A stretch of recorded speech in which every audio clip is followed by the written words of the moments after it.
अस्सलाम वालेकुम, मैं हूं आदिल शाहजेब। डस्का के बाद कराची के ज़िमनी इलेक्शन पर गोटी फंस चुकी है, लेकिन अब की बार मद्दे मुकाबिल नून लीग और पीपल्स पार्टी हैं। आज इलेक्शन कमीशन ने हल्का 249 पर नून लीग की दोबारा गिनती की दरख्वास्त जो है वो मंजूर कर ली है। इलेक्शन कमीशन के मुताबिक 6 मई को अब तमाम जमातों की मौजूदगी में आरओ ऑफिस में दोबारा गिनती की जाएगी। पीपल्स पार्टी की गैर मुतवक्का जीत, ज्यादा एतराजात नून लीग को हैं, जिनके उम्मीदवार मिफ्ता इस्माइल चंद सौ वोटों के फर्क से दूसरे नंबर पर आए।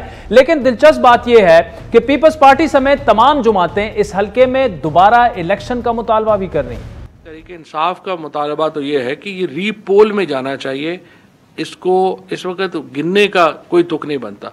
अब नाज़रीन, इसी हल्के से इलेक्शन में चौथे नंबर पर आने वाली जमात पीएसपी के मुस्तफा कमाल भी पीपल्स पार्टी पर धांधली का इल्जाम लगाते हुए हल्के में रीपोलिंग के लिए इलेक्शन कमीशन को दरख्वास्त जो है वो दे चुके हैं। आज इलेक्शन कमीशन में समाअत के दौरान नून लीग के वकील बैरिस्टर सलमान अकरम राजा ने इलेक्शन कमीशन में मौक़िफ़ इख्तियार किया कि पूरा इलेक्शन मशकूक हो चुका है, इसीलिए दोबारा पोलिंग के लिए अलहदा से वो लोग दरख्वास्त दायर करेंगे। मरियम नवाज ने भी ट्वीट की कि दोबारा गिनती में जीतेंगे, लेकिन अगर ऐसा ना हुआ तो उस वक्त तक हिम्मत नहीं हारेंगे और कोशिश करते रहेंगे कि जब तक अपने चोरी शुदा वोट उनके बकौल और नशिस्त जो है वो वापस ना ले लें। यानी नून लीग अगर दोबारा गिनती में सुरखरू ना हुई तो उन्होंने इस इंतखाबी नतायज को रद्द करके दोबारा पोलिंग की दरख्वास्त और मजीद लाइन ऑफ एक्शन की तैयारी कर रखी है। पीपल्स पार्टी की जानिब से आज इलेक्शन कमीशन में समाअत पर हल्के में दोबारा गिनती के अमल की मुखालफत की गई थी, मगर ऐसा हुआ नहीं। जबकि चेयरमैन बिलावल भुट्टो ने, पीपल्स पार्टी के जो चेयरमैन है, उन्होंने इलेक्शन कमीशन के फैसले का खैर मकदम करते हुए कहा कि पीपल्स पार्टी किसी खास पोलिंग स्टेशन में शिकायत के बगैर पूरे इंतखाबी हल्के में दोबारा गिनती की एक नई रिवायत का खैर मकदम करती है और दोबारा गिनती के हुक्मनामे के इजरा के बाद पीपल्स पार्टी ऐसे तमाम इंतखाबी हल्कों में दोबारा गिनती के लिए इलेक्शन कमीशन जाने पर गौर करेगी। एक और अहम मामला इलेक्शन रिफॉर्म्स का भी है। नून लीग हुकूमत के साथ बैठने को तैयार नहीं। पीपल्स पार्टी का मौक़िफ़ यह है कि रिफॉर्म्स का मतलब यह है कि इलेक्शन से एस्टेब्लिशमेंट के किरदार का खात्मा होना चाहिए। अगर हुकूमत इसके लिए तैयार है तो बिल्कुल वो भी तैयार है। हुकूमत अलबत्ता 49 तरामीम का जो है एक पैकेज तैयार कर चुकी है और बताया यह जा रहा है कि एक 2 ऑर्डिनेंस जो हैं वो आज काबीना में मंजूर भी हुए, जिनमें इलेक्ट्रॉनिक वोटिंग मशीन और उसके दूसरा ऑर्डिनेंस है वो ओवरसीज पाकिस्तानी को वोट का हक देना है। इसी पर तफसीली गुफ्तगू करेंगे, हमें ज्वाइन करेंगे पाकिस्तान मुस्लिम लीग नून के सेक्रेटरी जनरल एहसन इकबाल, जबकि इस वक्त हमारे साथ मौजूद है पीपल्स पार्टी के रहनुमा और सूबाई वजीर सिंध सईद गनी साहब। सईद गनी साहब, thank you so much for joining us. पहले तो ये बताइएगा कि अब रिकाउंटिंग तो हो रही है, कल नहीं परसों रिजल्ट आ जाएगा, लेकिन क्या पीपल्स पार्टी रीपोलिंग के लिए तैयार है? अगर रिकाउंटिंग का रिजल्ट आ गया और नून लीग फिर भी कहे या बाकी जमातें अगर वो उनका मुतालबा यही है कि जी रीपोलिंग होनी चाहिए क्योंकि इंतखाबात कंट्रोवर्शियल हो गए हैं, तो आप तैयार हैं पीपल्स पार्टी रीपोलिंग के लिए?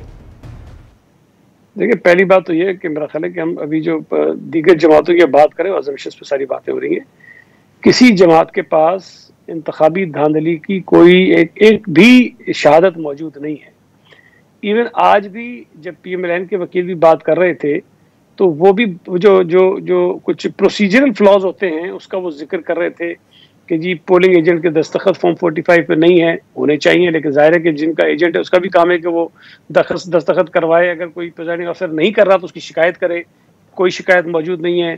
फॉर्म 46 की उन्होंने बात की और इस तरह की बातें की। ये उन्होंने कहीं पर नहीं कहा कि किसी पोलिंग स्टेशन को जाके हाईजेक कर दिया गया, कहीं पे बुक्स छीन ली गई, कहीं पे ज़बरदस्ती वोट डाल दिए गए, कहीं ज़बरदस्ती पोलिंग एजेंट निकाल दिए गए। कोई ऐसी चीज़ कहीं सामने नहीं आई। तो अगर तो आप ये कह रहे हैं कि जी मुतनाज़िया हो गए, हाँ, मैं ये कहूँगा कि मुतनाज़िया बनाने की कोशिश ज़रूर की गई है, लेकिन जो हक़ाइक़ लोगों के सामने हैं, जो चीज़ें मौजूद हैं, उनके मुताबिक इंतखाबात मुतनाज़िया नहीं थे। अगर कहीं कोई प्रोसीजरल फ्लॉज हैं या कहीं एडमिनिस्ट्रेटिव कोई कोताही आई है तो इलेक्शन कमीशन की तरफ से आई है, हुई है, उसकी भी मुख्तलिफ वजूहात उन्होंने बताई हैं। तो मैं ये समझता हूँ कि अभी जो रिकाउंटिंग का ऑर्डर हुआ इलेक्शन कमीशन का, पाकिस्तान पीपल्स पार्टी इसको किसी भी अदालत में चैलेंज नहीं करेगी। हम रिकाउंट के लिए तैयार हैं, वो जाएं, रिकाउंटिंग करवाएंगे इंशाल्लाह ताला 6 तारीख से और देखेंगे उसमें कितना वक्त लगता है। और मुझे उम्मीद है। अच्छा सईद गनी साहब, आप ये कह रहे हैं कि आप किसी भी अदालत में चैलेंज नहीं करेंगे रिकाउंटिंग को, लेकिन अगर रिकाउंटिंग में मिफ्ता इस्माइल साहब जीत जाते हैं, आपका उम्मीदवार हार जाता है, फिर भी आप नहीं चैलेंज करेंगे? फिर भी आप ये नहीं कहेंगे कि हम रीपोलिंग करवाना चाहते हैं? आदिल, अभी तो उस स्टेज पर हम नहीं आए ना। अभी तो हम ये उम्मीद कर रहे हैं कि हमारे वोट ज़्यादा हैं, हमें यकीन है कि इंशाल्लाह ताला हम जीतेंगे। लेकिन अगर उस रिकाउंटिंग के अंदर कोई गैर कानूनी ऐसी काम होता है जो अदालत में चैलेंज करना ज़रूरी होगा तो उस हालात के मुताबिक करेंगे। लेकिन फिलहाल जो एक ऑर्डर हमारे पास आया है वो इलेक्शन कमीशन का है और हमारे पास ये हक हासिल है कि हम उसको किसी हाई कोर्ट में जाकर चैलेंज करें, लेकिन हम उसको चैलेंज नहीं करना चाहते हैं। हम चाहते हैं कि रिकाउंटिंग हो ताकि ये तसल्ली भी मुस्लिम लीग नून की हो जाए कि जो रिकाउंटिंग में उनके ऊपर खदशात हैं, उनके जो खदशात हैं वो दूर हो जाए। लेकिन मैं ये समझता हूँ कि एक और अच्छी चीज़ इलेक्शन कमीशन ने कर दी है और मुझे उम्मीद है कि आइंदा भी जब इंतखाबात होंगे किसी हारे हुए उम्मीदवार को कोई अगर शिकायत होगी, चाहे उसके पास शवाहिद मौजूद हो या ना हो, चाहे उसके पास कोई एक वैलिड रीजनिंग हो या ना हो, लेकिन इलेक्शन कमीशन उसको रिकाउंट का हक जरूर देगी, जो माजी में बदकिस्मती से नहीं दिया गया। वैसे सैयद गनी साहब इतने देखें, इतना बड़ा एक कौमी असम्बली का इलेक्शन हुआ, उसमें 500-600 वोटों का फर्क है, तो यूजुअली तो वैसे ही 5% से अगर कम हो जीतने हारने का मार्जिन तो वो रिकाउंट वैसे ही हो जाता है। लेकिन साथ में नून लीग ये कह रही है कि जो 267 में से 160 फॉर्म 45 जो हैं पोलिंग स्टेशंस के, उस पर दस्तखत ही नहीं है। तो ये सर ये कौन से फॉर्म 45 की बात हो रही है? आपके पास भी आए थे फॉर्म 45। नून लीग इस वक्त एहसन इकबाल साहब ये कह रहे हैं कि 160 फॉर्म 45 जो थे उस पर दस्तखत नहीं थे। नहीं, उन्होंने ये कहा कि पोलिंग एजेंट के दस्तखत नहीं है, वो ये कह रहे हैं, ये नहीं कह रहे कि पोलिंग एजेंट की बात हो रही है। बिल्कुल जी, वो कह रहे हैं कि पोलिंग एजेंट के दस्तखत नहीं है। देखें, अगर मेरा पोलिंग एजेंट किसी पोलिंग स्टेशन में बैठा है और प्रिजाइडिंग अफसर की जिम्मेदारी है कि उससे दस्तखत करवाए, लेकिन अगर वो पोलिंग एजेंट का दस्तखत नहीं करवाना चाहता तो पोलिंग एजेंट उस पर प्रोटेस्ट कर सकता है, उस पर कंप्लेंट कर सकता है, अपनी पार्टी को बता सकता है, पार्टी आरओ को दरखास्त दे सकती है, इलेक्शन कमीशन को दरखास्त दे सकती है। 167 पोलिंग स्टेशंस पर एजेंट के दस्तखत नहीं हुए और इनके किसी एक पोलिंग एजेंट ने इनको नहीं आकर बताया और इन्होंने किसी एक पोलिंग एजेंट के कहने पर आरओ को दरखास्त नहीं दी कि जिसमें दस्तखत नहीं है। ये सारा उनको ख्याल उस वक्त आया, लेकिन आपके पास सर जो फॉर्म 45 आए हैं सैयद गनी साहब, क्या उन पे सारे दस्तखत मौजूद हैं? देखें, जो तरीक़ाकार है ना, जो लिखा हुआ है वो ये है कि तमाम पोलिंग एजेंट्स जो हैं उस पर दस्तखत करेंगे, तमाम पोलिंग एजेंट उस पर दस्तखत करेंगे। लेकिन आम तौर पे जो हमने देखा है कि तमाम जो कैंडिडेट्स होते हैं जो कंटेस्ट कर रहे होते हैं, इस वक्त 30 कैंडिडेट्स थे NA 49 में, तो 30 कैंडिडेट्स के पोलिंग एजेंट वहां नहीं थे। अब अगर 15 के भी हों तो अगर आप कहना चाहें तो अब ये कह सकेंगे जी 15 के हैं, 15 के नहीं है। अगर किसी ने नहीं, लेकिन सर प्रिजाइडिंग ऑफिसर के दस्तखत मौजूद थे इन सारे फॉर्म 45 पे जो आपके पास आए? जी, सब मौजूद है। अच्छा, मौजूद है। अच्छा, ठीक है सैयद गनी साहब, थोड़ा सा आगे बढ़ते हैं। इलेक्शन रिफॉर्म्स की भी बात हो रही है। पीपल्स पार्टी बड़ी क्लियर है, बिलावल भुट्टो साहब कह रहे हैं कि जी हम रिफॉर्म्स के लिए तैयार हैं, बैठने के लिए तैयार हैं। लेकिन जो जिस तरह ऑर्डिनेंस लाने की बात हो रही है, आज भी काबीना ने 2 मंजूर किए कि जी ऑर्डिनेंस आ रहे हैं। एक EVM इलेक्ट्रॉनिक वोटिंग मशीन इस्तेमाल इंतखाबात में, दूसरा ओवरसीज वोटिंग। अब इस पर पीपल्स पार्टी की क्या ट्रेक है? क्या आप समझते हैं कि गवर्नमेंट को इसी तरह बगैर कंसल्ट किए, मुशावरत किए, मुतफिक हुए बाकी सियासी जमातों के साथ ऑर्डिनेंस ले आए और जनाब अल्लाह खैर सलाह आगे चलते हैं? जी नहीं, ऑर्डिनेंस की तो लाइफ कुछ महीनों तक होती है, उसके बाद वो खत्म हो जाता है अगर उसको असेंबली से नामंजूर कराया जाए। देखिए, कोई भी रिफॉर्म्स और ख़ास तौर पे इलेक्टोरल रिफॉर्म्स अगर आप सियासी जमातों को एतमाद में लिए बगैर करेंगे, उसकी कोई वक़्त और हैसियत नहीं होगी, वो डिस्प्यूटेड ही रहेंगे। मैं ये समझता हूँ, क्योंकि मैं सेनेट में पार्लियामेंट्री अफेयर्स की स्टैंडिंग कमेटी का चेयरमैन रहा हूँ और हमारे सामने इलेक्शन कमीशन आता रहा है और इलेक्टोरल रिफॉर्म्स की जो कमेटी थी मैं उसका भी मेंबर रहा हूँ। तो ये जो ओवरसीज पाकिस्तानीज को वोट देने की बात है, उस पर मेरी पार्टी का मौक़िफ़ मुझसे मुख्तलिफ हो सकता है, लेकिन मेरी अपनी एक राय उस पर है। देखिए, इस वक्त आपके आइन में पाबंदी क्या है जिसकी वजह से ये सारा इशू रेज हुआ था, जो इफ्तिखार चौधरी ने उठाया था? वो ये है कि कोई भी ऐसा पाकिस्तानी जो दोहरी शहरियत रखता हो वो इंतखाबात में हिस्सा नहीं ले सकता। माजी में कभी किसी ने इशू पे एजिटेट नहीं किया तो लोग लड़ते रहे इलेक्शंस, वो जीते भी रहे, असेंबली के मेंबर बनते रहे, वजीर बनते रहे, लेकिन इशू नहीं उठा। इफ्तिखार चौधरी के वक्त में इशू उठा और उन्होंने तमाम ड्यूल नेशनल जितने भी थे उनको कहा कि जब फारिग हो जाए रिजाइन दे दे। किसी ने ड्यूल नेशनलिटी छोड़ दी, किसी ने असेंबली छोड़ दी। अब बुनियादी तौर पर तो होना ये चाहिए कि जो इशू था कि आप उनको इंतखाबात लड़ने की इजाजत दें, जिसका मैं उस वक्त से हामी हूं और मैं असेंबली में खड़े होकर कहता रहा कि यह कॉन्स्टिट्यूशनल अमेंडमेंट करके हमें ओवरसीज पाकिस्तानीज को असेंबली में लाने के लिए और इंतखाबात में हिस्सा लेने की इजाजत देनी चाहिए। उस तरफ तो किसी ने ध्यान नहीं दिया। अब ये आ गए कि ओवरसीज पाकिस्तानीज को जो है ना राइट ऑफ वोट दे दें आप। इसके अंदर प्रैक्टिकली बड़े प्रॉब्लम्स हैं, बड़े चैलेंजेस हैं। अगर मैं किसी हल्के से इंतखाब लड़ता हूं और मैं वहां से MPA का MLA का उम्मीदवार हूं, मेरे हल्के के 10,000 वोटर जो है सऊदी अरब में रहते हैं, मेरा ये हक है एज ए कैंडिडेट कि मैं उन वोटर्स को जाके कन्विंस करूं, वहां मैं अपनी कंपेन करूं जाकर। क्या मुझे सऊदी अरब में ये हुकूमत इजाजत दिलाएगी कि मैं जाकर वहां मीटिंग्स भी करूं, वहां जलसे भी करूं और इलेक्शन के दिन जाके मैं अपना कैंप भी लगाऊं वहां पर? नहीं करने देंगे ना। मुख्तसरन बताइएगा कि ये जो इलेक्टोरल रिफॉर्म्स का मामला है, इस पर वे फॉरवर्ड क्या हो सकता है? नून लीग बैठने के लिए नहीं तैयार, आपके भी अपने जाहिर बात है रिजर्वेशंस हैं, गवर्नमेंट कह रही है कि हमने आगे बढ़ना है, क्या जी? आदिल, इस मुल्क में आपको इस किस्म के इलेक्टोरल रिफॉर्म्स की जरूरत नहीं है। आपको जिस चीज की जरूरत है वो ये है कि आपके इंतखाबी निजाम में से इस्टेब्लिशमेंट और जुडिशरी की इंटरफेरेंस खत्म हो। जब तक ये इंटरफेरेंस रहेगी, आप दुनिया के बेहतरीन इलेक्टोरल रिफॉर्म्स लेकर आ जाइए, आपका इंतखाबी निजाम शफाफ नहीं होगा, ये किसी सूरत में नहीं होगा।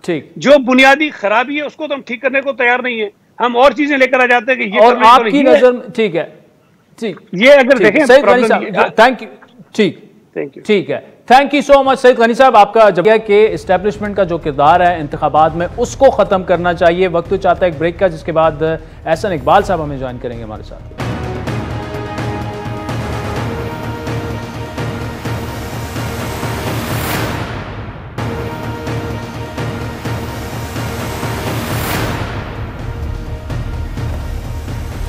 वेलकम बैक नाज़रीन। बात करेंगे मुस्लिम लीग नून के सीनियर रहनुमा एहसन इकबाल साहब हमारे साथ मौजूद है। एहसन इकबाल साहब, अभी क्या नून लीग की स्ट्रैटेजी है? अगर तो 6 तारीख को रीपोलिंग में भी वही तकरीबन रिजल्ट आता है तो थोड़े बहुत वोट आगे पीछे हो जाते हैं, लेकिन मिफ्ता साहब फिर भी दूसरे नंबर पर रहते हैं, रनर अप रहते हैं, तो क्या स्ट्रैटेजी होगी? क्या आप रीपोलिंग और दोबारा से नए इंतखाबात का जो है वो करेंगे, रिक्वेस्ट करेंगे इसी हल्के में? देखिए, अभी तो रीपोलिंग की एप्लीकेशन तस्लीम हुई है और मैं समझता हूं कि ये रिटर्निंग ऑफिसर को ही अलाउ कर देनी चाहिए थी, क्योंकि इसके बारे में लॉ बहुत क्लियर है कि अगर 5% का डिफरेंस हो तो रिटर्निंग ऑफिसर मजाज है और वो इस बात का पाबंद है कि रिकाउंटिंग की अगर एप्लीकेशन है उसकी इजाज़त दे, और हमें इलेक्शन कमीशन तक आना नहीं चाहिए था। लेकिन अब इसके दौरान हमें काफ़ी अजीब इंकशाफात हुए हैं।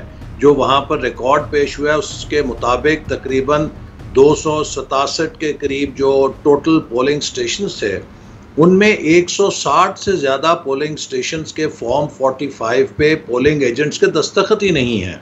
ये तो एक बहुत ही बड़ी संगीन बेकायदगी है जो सामने आई है। लिहाजा मैं समझता हूँ कि ये मामला ऐसा है कि इसका इलेक्शन कमीशन को नोटिस लेना चाहिए।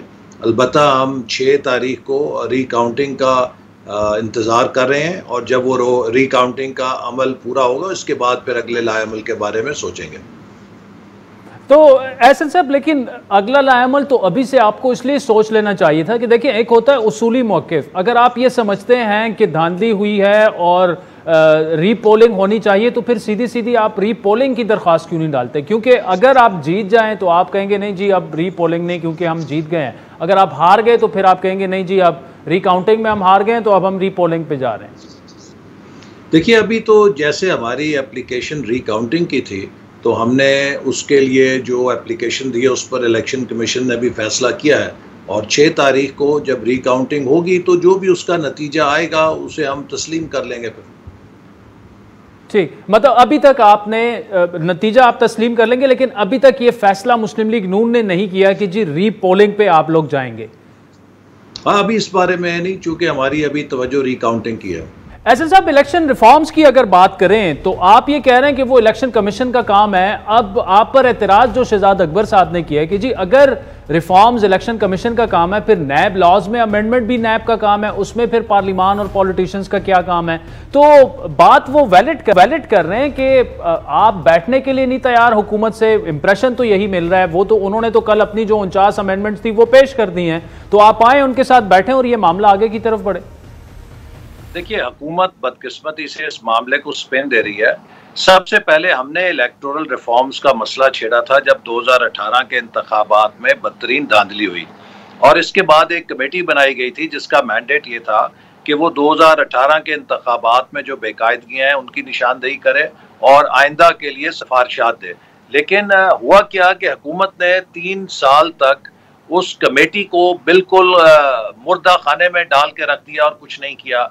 अब जब वो पे दर पे 8 ज़िमनी इलेक्शन हार गए हैं तो वो इंतखाबी इस्लाहात के नाम पे कुछ ऐसे चोर दरवाजे खोलना चाहते हैं जिससे वो इलेक्ट्रॉनिक धांधली करके आइंदा इलेक्शन में अपने लिए जगह बना सकें। हमने ये कहा है कि अगर हुकूमत वाकई संजीदा है तो वो अपनी तजावीज़ इलेक्शन कमीशन के सामने रखे, जो कि रेगुलेटर है आज़ाद मुनसिफाना इलेक्शन करने का, जिसका आईनी और कानूनी मैंडेट है, और इलेक्शन कमीशन तमाम जमातों को बुलाए, वहां पे कंसल्टेशन करे, जो भी इत्तफाक राय होगा उसके मुताबिक हम पार्लियामेंट से कानून साजी करेंगे ताकि ये कानूनी तब्दीलियां आ सकें। ये कोई ऐसी बात नहीं है कि जो गैर मुनासिब है, जिसकी मिसाल ऐसे है कि अगर बैंकिंग सेक्टर कोई रिफॉर्म करनी हो तो स्टेट बैंक को कहा जा सकता है कि वो तमाम फाइनेंशियल स्टेक होल्डर्स के साथ कंसल्टेशन करे और एक रिफॉर्म पैकेज करे जिसको फिर पार्लियामेंट पास कर देती है।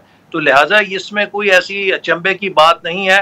बदकिस्मती है कि आइडियली इस कंसल्टेशन को पार्लियामेंट के सतह पे होना चाहिए था, लेकिन पार्लियामेंट को इन्होंने इतना इररेलेवेंट कर दिया और इतना पार्टिजन कर दिया। आपने देखा कि फैटेफ के ऊपर जब कानून साजी थी उसमें हम कौमी मफाद में शरीक हुए, लेकिन हुकूमत ने किस तरह उसको पॉलिटिकल स्पिन दी जब हमने वहां पर कहा कि आप ऐसे कवानीन भी पास कराना चाहते हैं कि जो फैटेफ ने नहीं कहा, लेकिन आप अपने आयरन हैंड या फस्तायत के लिए लोगों को 90 दिन अंदर डालना चाहते हैं और उसके लिए मजीद इख्तियारात हासिल कर रहे हैं।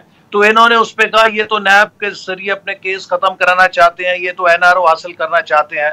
तो हम कोई एनआरओ हासिल नहीं करना चाहते। हम हुकूमत से बात करके किसी एनआरओ में दिलचस्पी नहीं रखते। हम एक न्यूट्रल फोरम पे जो इलेक्शन कमीशन है जिसका आईनी मैंडेट है वहां पर जाके हुकूमत की और अपनी तजावीज सब पर बातचीत करने के लिए तैयार हैं, और जो भी कंसेंसस होगा उसको हम पार्लियामेंट के जरिए प्रूव कर सकते हैं। तो इसमें कोई ऐसी इतराज वाली बात नहीं है। अच्छा ऐसे साहब, ये जो एनआरओ वाली बात है, कल मैंने भी डेविल्स एडवोकेट बन के फवाद चौधरी साहब से बार बार ये पूछा कि जी आप क्या मुस्लिम लीग नून ये कह रही है कि आदिल आप गारंटी ले लें कि जी हम इनके साथ बैठेंगे, ये नहीं कहेंगे कि जी एनआरओ ये मांग रहे हैं। तो उन्होंने कहा आप उनसे गारंटी ले लें कि वो हमारे साथ बैठ के 10-15 केसेस की बात है, 10-15 केसेस वो कह रहे हैं खत्म हो जाएं तो शहबाज शरीफ, नवाज शरीफ, मरियम नवाज, तो फिर नून लीग को वही कहेगी जो करेगी जो हम कहेंगे। तो आपकी भी क्या गारंटी ले ले वहां पे कि जी कोई केसेस वाली बात नहीं होगी? देखिए, हमने ना पहले कभी केसेस की बात की है और ना आइंदा इनसे केसेस की बात करेंगे। हमारे खिलाफ जितने झूठे केसेस इन्होंने बनाए हैं एक एक करके वो सब कोर्ट ऑफ लॉ के अंदर एक्सपोज हो रहे हैं। आज 3 साल हो गए हैं, कोई एक ये सरकारी पैसे का या किसी सरकारी स्कीम का या किसी प्रोजेक्ट के अंदर हेरा फेरी साबित नहीं कर सके। मैंने इनको कई दफा कहा है कि मेरी वजारत में 3200 अरब रुपया मेरी निगरानी से निकला है। आप 32 पैसे साबित करें कि कोई पर्सनल गेन लिया है, कोई जाती फायदा लिया है, कोई उससे अपना असासा बनाया है, तो मैं आपका भी चोर हूं और कौम का भी मुजरिम हूं। लेकिन किरदार कुशी कर करके 2 साल पहले मैं आपको मिसाल देता हूं कि इनके एक वजीर साहब जो बहुत बढ़ चढ़ कर बोलते हैं, 2 साल पहले मुझ पे 70 अरब रुपया कमीशन लेने का इल्जाम लगाया था मुल्तान सक्खर मोटरवे में। 2 साल हो गए, अभी वो किधर है केस? वो जेआईटी का है जो आपने बनानी थी। ये लोग सिर्फ झूठ बोल के किरदार कुशी करके खुद को अपनी नाकामियों को छुपाते हैं, इसलिए अब हम इनसे कोई बात करने के लिए तैयार नहीं है। ये लोग झूठे हैं, ये लोग हमारी कौमी जो जज्बे का उसका नाजायज फायदा उठाते हैं। लिहाजा जो भी बात होगी अब मुतलका फोरम के जरिए बात होगी। ठीक। अच्छा एहसन साहब ये बताइएगा कि कल फवाद चौधरी साहब के सामने ये सवाल रखा, इदारों का जो एक किरदार रहा है पाकिस्तान में, खुसूसन इस्टेब्लिशमेंट का इलेक्शंस में, क्या रिफॉर्म्स जो हैं वे फॉरवर्ड यही नहीं होनी चाहिए? यही बात बिलावल भुट्टो भी कर रहे हैं कि उनका किरदार खत्म किया जाए। वो ये समझते हैं कि जी उनका किरदार पाकिस्तानी इंतखाबात से जो है वो निकालना तकरीबन नामुमकिन इसलिए है कि नून लीग भी इस्टेब्लिशमेंट की पैदावार है, पीपल्स पार्टी भी इस्टेब्लिशमेंट की पैदावार है। आपकी क्या टेक है इस पर? तो उन्होंने खुद को निकाल दिया कि वो किसकी पैदावार हैं। देखिए, सवाल ये है कि यही चीज़ है जो पाकिस्तान की जमहूरियत को मसाइल से दो चार करती है। हमारे हमसाया मुल्क हैं जनूबी एशिया के अंदर, भारत है, बांग्लादेश है। मेरा नहीं ख्याल, मैंने आज तक नहीं पढ़ा कि भारत की जो इंटेलिजेंस एजेंसी है उसने बीजेपी या कांग्रेस में किसी की तरफदारी की है या कभी इन जमातों को तकसीम करने की किसी कोशिश का ऑपरेशन किया है। मैंने अभी तक नहीं पढ़ा हालिया तारीख में जब से बांग्लादेश मार्शल लॉ से निकल गया है कि बांग्लादेश के GHQ ने कोई ऑपरेशन ऑथराइज किया है जो पॉलिटिकल इंजीनियरिंग से मुताल्लिक हो। इसी तरह दीगर जो ममालिक हैं, तुर्की और मलेशिया और दूसरे भी इस्लामी ममालिक हैं जहाँ पर जमहूरियत चल रही है। हमारा एक बड़ा पिक्यूलियर प्रॉब्लम है। आप देखते हैं कि यहाँ पे कभी कन्वेंशन लीग बनती है, कभी यहाँ पे काफ लीग बनती है, कभी यहाँ पे पैट्रियट ग्रुप बनाया जाता है, कभी यहाँ मुस्लिम लीग नून और पीपल्स पार्टी से लोगों को तोड़ के PTI के अंदर शामिल कराया जाता है। ये सब चीजें रियासत के इदारों की सरपरस्ती में होते हैं और आपको मालूम है कि लेकिन चले एहसन साहब, ये तो आप कह रहे हैं, लेकिन उसके अभी तक कोई प्रूफ वगैरह तो सामने नहीं आया। उनका वर्जन ये है कि हम उसमें सियासत में मुदाखलत नहीं करते। जी मेजर जनरल, मैं वही बात आपसे कर रहा था, एहतशाम ज़मीर मरहूम अपनी वफात से पहले ये बात रिकॉर्ड करके जा चुके हैं और माजरत करके गए हैं कौम से कि हमने 2002 में काफ लीग बनाई, हमने पैट्रियट ग्रुप बनाया, हमने इंतखाबात में मुदाखलत की और मैं इसके लिए कौम से माजरत चाहता हूँ। तो ये बात तो रिकॉर्ड पे आ चुकी है। इसी तरह दूसरे कई लोग मुख्तलिफ मवाकों पर कह चुके हैं। सवाल अब सिर्फ ये है कि मैं समझता हूं कि अगर हम पाकिस्तान में एक साफ सुथरी सियासत चलाना चाहते हैं, उसकी कुंजी सियासतदानों से ज्यादा रियासती इदारों के पास है। क्या वो अपने माजी की जो प्रैक्टिस है उससे हटने के लिए तैयार है? हमारी रियासत का फर्ज है कि वो सबको एक निगाह से देखे। रियासत के फेवरेट्स और डिसलाइक्स नहीं होने चाहिए। रियासत माँ की तरह है, उसके लिए सब सियासी जमातें, सब सियासी फरीक एक जैसे होने चाहिए, वो बराबर होनी चाहिए। ठीक है, फिर आपको किसी तब्दीली की जरूरत नहीं है। इन्हीं कवानीन के तहत आप बेहतरीन साफ शफाफ इंतखाब करा सकते हैं। ठीक, एहसन इकबाल साहब, thank you so much for joining us. तो चाहता है एक ब्रेक का, जिसके बाद इसी से जुड़े कुछ सवालात जो हैं वफाकी वजीर पार्लिमानी उमूर अली मोहम्मद खान के सामने रखेंगे। हमारे साथ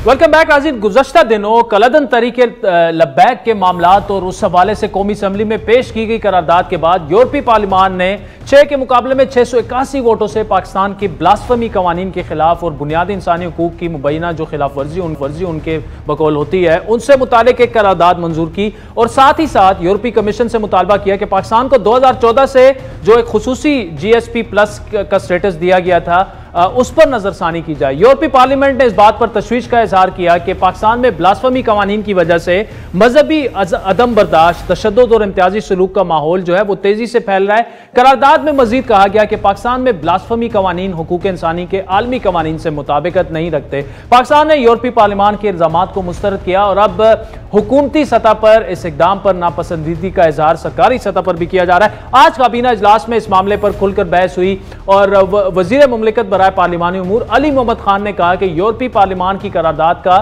सख्त जवाब दिया जाना चाहिए, जबकि वजीर आजम का मौकिफ था कि नामूस रिसालत के कानून पर कोई समझौता नहीं होगा। गुज़श्ता रोज इमरान खान ने OIC ममालिक के जो सफ़ीर हैं, एम्बेसडर्स हैं इस्लामाबाद में, उनसे मुलाकात की और उन्होंने ये कहा कि हम अपने नबी की तौहीन बर्दाश्त नहीं कर सकते और मोहम्मद सल्लल्लाहु अलैहि वसल्लम जो है वो मुसलमानों की अगर जानबूझकर मुसलमानों की दिराजारी की जाए उनकी तौहीन करके तो ऐसा बर्दाश्त नहीं किया जाएगा। उनके मुताबिक मगरबी ममालिक में इस्लामी फोबिया में इजाफा हुआ है। वफाकी वजीर इत्तलात से गुज़श्ता रोज जब मैंने पूछा कि इस हसास मामले पर हुकूमत कैसे डील कर रही है, उन्होंने जो कहा वो आप सुन लेंगे। अनफॉर्चुनेटली यूरोपीय यूनियन का लोग हों या बाकी हों, उन्हें अपने गिरबान में भी झांकना चाहिए। जिस किस्म का इस्लामोफोबिया इस वक्त यूरोप में पनप रहा है उनको चाहिए कि उसके ऊपर भी गौर करें। और नाज़रीन, इन्हीं तमाम मामलात पर तफसीली गुफ्तगू करेंगे वफाकी वजीर बराए पार्लिमानी उमूर अली मोहम्मद खान साहब। खुद हमें ज्वाइन करेंगे एक ब्रेक के बाद।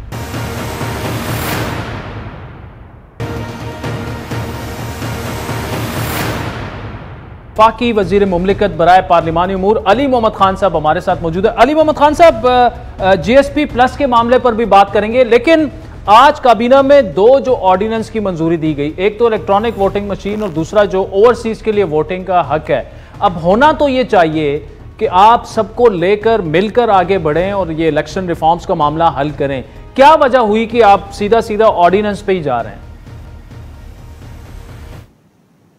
जी बिस्मिल्लाहिर्रहमानिर्रहीम, अल्लाहुम्मा सल्ली व सल्लिम मुबारक अला सय्यिदिना मोहम्मद। बहुत अहम मामला है इलेक्शन कवानीन में जो रिफॉर्म्स का है। 2023 का इलेक्शन अगर उसी सूरत हाल में उन्हीं लॉज पे बनता है होता है जो 2018 का इलेक्शन हुआ, तो ये बात बईद क़यास नहीं कि दोबारा उसी तरह के इल्ज़ामात लगें। अब इस सिलसिले में जो समझ में आने वाली बात है वो ये है कि जो लोग जिनको शिकायत है, अपोजिशन खासकर मुस्लिम लीग नून और उसके बाद पाकिस्तान पीपल्स पार्टी, उनकी कोशिश होनी चाहिए थी कि इस्लाहात हों।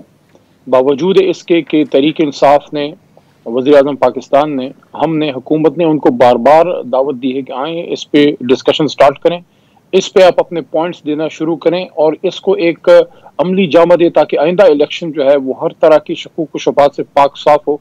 वो इस सिलसिले में उतनी संजीदगी खासकर मुस्लिम लीग नून की तरफ से दिखाई नहीं दे रही। इस सिलसिले में ये ऑर्डिनेंस की तरफ जाया गया है और जाहिर है ऑर्डिनेंस जो है वो कानून तब बनेगा जब कौमी असम्बली और सेनेट ऑफ पाकिस्तान से पास होगा। तो जी पार्लियामान की सपोर्ट, पार्लियामान की मंजूरी और सपोर्ट के बगैर तो ये हो नहीं सकता। तो वो जो अमल स्टार्ट होना था स्टैंडिंग कमेटियों में या पार्लियामान में जिस पे बहस होनी थी, चूंकि वो संजीदा नहीं है, काम होना जरूरी है, तो उसके लिए ऑर्डिनेंस लाया गया है और उसके बाद अब डिबेट उसमें पार्लियामेंट में होगी और अपोजिशन अब उस पर जाहिर है आई होप कि उस पर अपने नुकात दे, अपनी जो भी उनके पास तरामीम है और जो भी उनके पास तजावीज़ हैं वो दें। अच्छा अली मोहम्मद खान साहब, एक और बड़ा इंपॉर्टेंट इशू, ठीक है, GSP प्लस पर EU पार्लियामान की जो करारदाद थी वो आपने देख ली होगी, पढ़ ली होगी। अब पाकिस्तान पर इंटरनेशनली जो ऑब्लिगेशंस हैं वो भी हमने पूरी करनी है। तकरीबन 27 इंटरनेशनल कन्वेंशंस हैं including commitments to guarantee human rights और रिलीजियस फ्रीडम, ये हमने पूरी करनी है जो हमसे मुतालबा भी किया गया है। और जो पाकिस्तान के ब्लास्फेमी लॉज हैं और इल्ज़ामात भी ये लगे हैं कि वो अब्यूज़ होते हैं पाकिस्तान में, खुसूसन रिलीजियस माइनॉरिटीज़ के अगेंस्ट। अब प्राइम मिनिस्टर साहब ने इस पर बड़ी तफसीली गुफ्तगू हुई, कैबिनेट में भी बात हुई, आप भी इस मामले को बड़े गौर से देख रहे हैं। वे फॉरवर्ड क्या है, क्या सोच रही है गवर्नमेंट, किस तरह आप EU को भी मुतमईन करेंगे और मुल्की मामलात भी उसी के साथ चलाएंगे? जो ज़रूरी नुकात हैं वो वज़ीर आज़म पाकिस्तान माजी में भी मुख्तलिफ इंटरनेशनल फोरम्स पे और इंटरनेशनल नेशनल मीडिया से इंटरेक्शन में वो उस पर अपनी गुफ्तगू कर चुके हैं। हाल ही में जो इस्लामी ममालिक के सफ़रा हैं या उनके जब खतूत भेजे गए उनके हुक्मरानों को, उसमें भी वज़ीर आज़म पाकिस्तान ने इस पर रोशनी डाली है और वो यही है कि इजहार राय की आज़ादी जो है दुनिया में एब्सोल्यूट कहीं नहीं होती, वहाँ पे उस पर कदगन होती है। और जहाँ पे एक ऐसी शख्सियत का जिक्र हो जिस तरह नबी पाक सल्लल्लाहु अलैहि वसल्लम फातिमुन नबीयीन है, तो हम एक्सपेक्ट करते हैं कि मगरिबी दुनिया जो है उस पर अपनी हसासियत का और एहसास जिम्मेदारी का इजहार ज़रूर करेगी। तो GSP प्लस के हवाले से यही है कि हम उनको अपने नुकात जो है हुकूमत पेश करेगी। बाकी जहाँ तक पाकिस्तान में आज़ादी का ताल्लुक है अक़लियतों के, तो मैं समझता हूँ कि पाकिस्तान में जितनी आज़ादी है उतनी आज़ादी मगरिबी ममालिक में भी शायद ना हो। यहाँ हर तरह के मज़हब के मानने वाले को अपने मज़हब पे अमल करने की मुकम्मल आज़ादी है, लेकिन जहाँ तक तौहीन रिसालत सल्लल्लाहु अलैहि वसल्लम की कानून का ताल्लुक है वो तो उसके तो सवाल ही नहीं पैदा होता कि उसको चेंज किया जाए। वो तो हमारे एक उसूली और हमारे मज़हब से उसका ताल्लुक है और हुकूमत पाकिस्तान और सर यही अली मोहम्मद खान साहब, यही प्राइम मिनिस्टर साहब भी कह रहे हैं कि उस पर कोई किसी किस्म की बात नहीं होगी। जो EU पार्लियामान ने मुतालबात किए हैं उस पर भी आपसे अभी मैं बात करता हूं, लेकिन PM साहब क्या कह रहे हैं? इमरान खान साहब यही कह रहे हैं कि कोई जो EU हमसे मुतालबा कर रहा है इस मामले पे कोई नो नेगोशिएशंस। जी बिल्कुल, तौहीन रिसालत का कानून तो इंतहाई अहम है। नबी पाक सल्लल्लाहु अलैहि वसल्लम खातमुन नबीयीन के लिए हमारी आल औलाद हमारी जानें भी कुर्बान है, और सिर्फ ज़बानी कलामी बातें नहीं है, ये हमारी कमिटमेंट है नबी पाक सल्लल्लाहु अलैहि वसल्लम से। हमारा मुल्क ही उनकी अता है, अल्लाह ताला ने उनकी मन मर्जी के मुताबिक ये मुल्क जो है वो आज़ाद किया था 27 रमज़ान को। तो जो कोई सवालात उठते हैं हम पे, देखें दुनिया है, इसमें हमने सवालात के जवाब देने हैं। जहां हम कॉम्प्रोमाइज किसी चीज पे कर सकते हैं करेंगे, जहां हम नहीं कर सकते नहीं करेंगे। ये इशू ऐसा है जो कॉम्प्रोमाइज होने वाला नहीं है। सवाल पैदा होता है कि हमारी हुकूमत या हमारे अलावा कोई भी पाकिस्तान की हुकूमत हो, वो एक ऐसे मुल्क में, एक इस्लामी मुल्क में, ये तो हमारे मजहब से इसका ताल्लुक है, तो वज़ीर-ए-आज़म पाकिस्तान ने वही मौक़िफ़ पेश किया है जो पाकिस्तान का उसूली मौक़िफ़ है। ठीक है। अच्छा अली मोहम्मद खान साहब, दो बड़े ये जो मैं आपसे सवाल कर रहा हूं, एक तो ये कि पाकिस्तान के ब्लास्फेमी लॉज जो हैं they are increasingly used for personal और political score settling in violation of rights of freedom of religion, ये वो करारदाद कह रही है।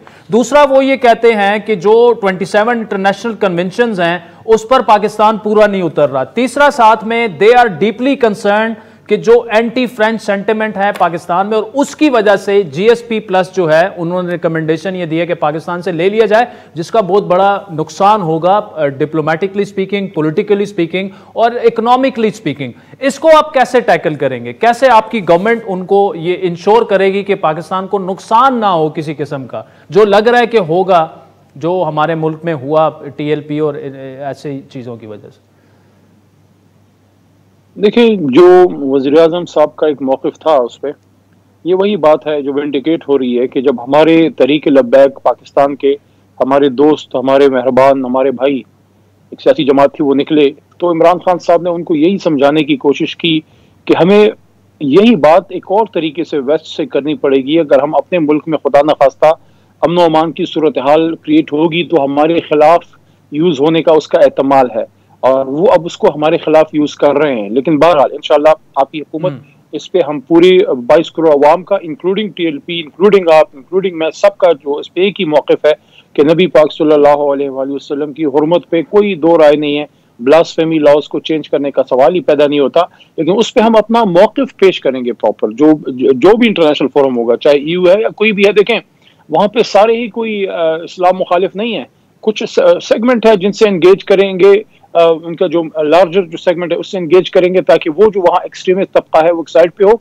और दूसरा मैं ये भी कहना चाहता हूँ, फ्रेंच खिलाफ ऐसी कोई इशू नहीं है, कोई पाकिस्तानी कौम फ्रांसीसी कौम के खिलाफ नहीं है। हाँ, वहाँ जो अमल हुआ और जिसको फ्रांसीसी हुकूमत ने, मैक्रोन ने ओन किया, उस अमल के खिलाफ है, फ्रांसीसी सदर के अमल के खिलाफ है। बाकी फ्रांस में तो हमारे बहुत से पाकिस्तानी काम करते हैं, लेकिन वहाँ जो खत्म नबूवत और तौहीन रिसालत सल्लल्लाहु अलैहि वसल्लम उसके खिलाफ जो हुआ, उसको जो फ्रांस के सदर ने ओन किया, तो उसके खिलाफ एक सेंटिमेंट आया जो कि हुकूमत के खिलाफ हो सकता है, उनकी रियासत या उनके अवाम के खिलाफ तो नहीं है, लेकिन उसके खिलाफ बात करना पाकिस्तान के हुकूमत का या अवाम का एक हक है कि आपकी जो राय की आज़ादी है वो अल्टीमेट नहीं है, उस पर कुछ कदम होनी है। और वो वही है कि जिस तरह हॉलोकॉस्ट पे बहुत से ममालिक में बात नहीं कर सकते, तो आपको इसका एहसास करना होगा कि नबी पाक सल्लल्लाहु अलैहि वसल्लम के खिलाफ जब आपके यहाँ बात होती है हुदूद और क़यूद से आगे निकल के, उससे 2 अरब मुसलमानों के दिल दुखते हैं। और मैं समझता हूँ कि हमारे मुल्क के वज़ीर आज़म ने ये हमारा मुकदमा अच्छी तरह से मुख्तलिफ फोरम्स पे पेश किया है।